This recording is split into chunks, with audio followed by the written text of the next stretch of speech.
സംസ്ഥാനത്ത് അർബുദം വ്യാപകമാകുന്ന ഒരു സാഹചര്യത്തിൽ അർബുദത്തെക്കുറിച്ചും അർബുദ ചികിത്സയെക്കുറിച്ചും കൃത്യമായ അവബോധം ആവശ്യമാണ്.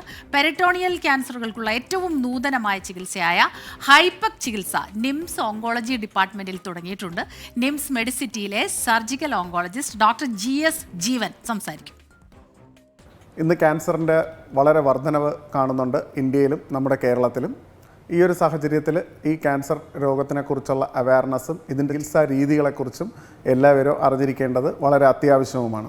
ഇന്ന് നമുക്ക് നിംസ് ഹോസ്പിറ്റലിൽ ക്യാൻസർ ചികിത്സയുടെ ഭാഗമായി surgical oncology, medical oncology, radiation oncology എന്നിവ അവൈലബിൾ ആയിട്ടുണ്ട്. അതിനോടൊപ്പം ഹോർമോൺ തെറാപ്പി, കീമോതെറാപ്പി, ഇമ്മ്യൂണോതെറാപ്പി എന്നീ ഭാഗങ്ങളും നമ്മൾ അവൈലബിൾ ആക്കിയിട്ടുണ്ട്.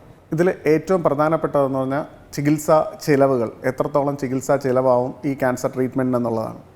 ഇതിൽ ഏറ്റവും കുറഞ്ഞ ചികിത്സാ ചിലവിൽ ഏറ്റവും ലേറ്റസ്റ്റ് ടെക്നോളജിയും ചികിത്സാ സംവിധാനങ്ങളുമാണ് നമ്മൾ അറേഞ്ച് ചെയ്തിട്ടുള്ളത്. വളരെ റീസെൻ്റായിട്ട് നമ്മൾ പെരിറ്റോണിയൽ ക്യാൻസേഴ്സിനുള്ള ചികിത്സാ രീതികൾ ആരംഭിച്ചിട്ടുണ്ട്. ഒരു കാലത്ത് പെരിറ്റോണിയൽ സ്പ്രെഡ് വന്നു കഴിഞ്ഞാൽ പിന്നെ ക്യാൻസറിന് ചികിത്സ ഇല്ല എന്നുള്ളൊരു സമയത്ത് നിന്നും ഇന്ന് അതിന് ഹൈപെക് പോലുള്ള നൂതന ചികിത്സാ രീതികൾ ആരംഭിച്ചിട്ടുണ്ട്. ഇത്തരത്തിലുള്ള ചികിത്സാ രീതിയുടെ പ്രത്യേകത ഇത് 2 ഭാഗമായിട്ടാണ് ചെയ്യുന്നത്. ആദ്യത്തെ ഭാഗം സൈറ്റോ റിഡക്ഷൻ, അതായത് കംപ്ലീറ്റ് ആയിട്ട് ക്യാൻസറിനെ നമുക്ക് ദൃശ്യമായ ക്യാൻസറിനെ കംപ്ലീറ്റ് ആയിട്ട് റിമൂവ് ചെയ്യുക. രണ്ടാമത്തെ പാർട്ടാണ് ഹൈപെക് എന്ന് പറയുന്നത്, അതായത് ഹൈപ്പർതെർമിക് ഇൻട്രാപെരിറ്റോണിയൽ കീമോതെറാപ്പി ഒരു പ്രത്യേക അളവിൽ ചൂടാക്കി വയറിനകത്ത് ഒരു മെഷീൻ്റെ സഹായത്തോടെ സർക്കുലേറ്റ് ചെയ്യുന്ന ചികിത്സാ രീതി. ഇത്തരം ചികിത്സാ രീതികൾ കൊണ്ട് ക്യാൻസർ നല്ല ബെനിഫിറ്റ് അതിനുണ്ടാക്കാൻ സാധിക്കും. അതിജീവനം അല്ലെങ്കിൽ ഓവറോൾ സർവൈവൽ കൂട്ടാൻ സാധിക്കും. Side effects, systemic side effects കുറയ്ക്കാൻ സാധിക്കും. റിക്കറൻസ്, വീണ്ടും വരാനുള്ള സാധ്യതയെ വളരെയധികം കുറയ്ക്കാൻ സാധിക്കും.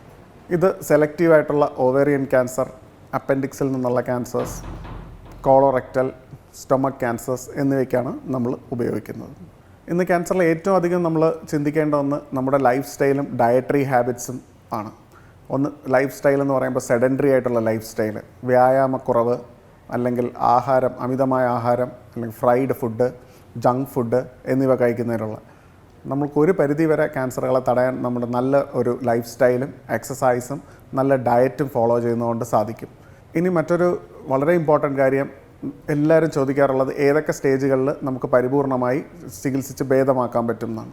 ഓരോ ക്യാൻസറുകളും വ്യത്യസ്തമാണ്. എങ്കിലും ആദ്യ സ്റ്റേജുകൾ, സ്റ്റേജ് 1ഉം 2ഉം ഏറെക്കുറെ പൂർണ്ണമായും നമുക്ക് ചികിത്സിച്ച് ഭേദപ്പെടുത്താൻ സാധിക്കും. അതിന് ശേഷമുള്ള സ്റ്റേജുകളിൽ ഒരു പരിധിവരെ നമുക്കതിനെ കൺട്രോൾ ചെയ്ത് നിർത്താൻ സാധിക്കും. സോ എല്ലാ സ്റ്റേജുകൾക്കും ചികിത്സ അവൈലബിൾ ആയിട്ടുണ്ട്. അതുകൊണ്ട് ചികിത്സയ്ക്കായി ഒരു ഡോക്ടറെ കാണേണ്ടത് വളരെ അത്യാവശ്യമാണ്.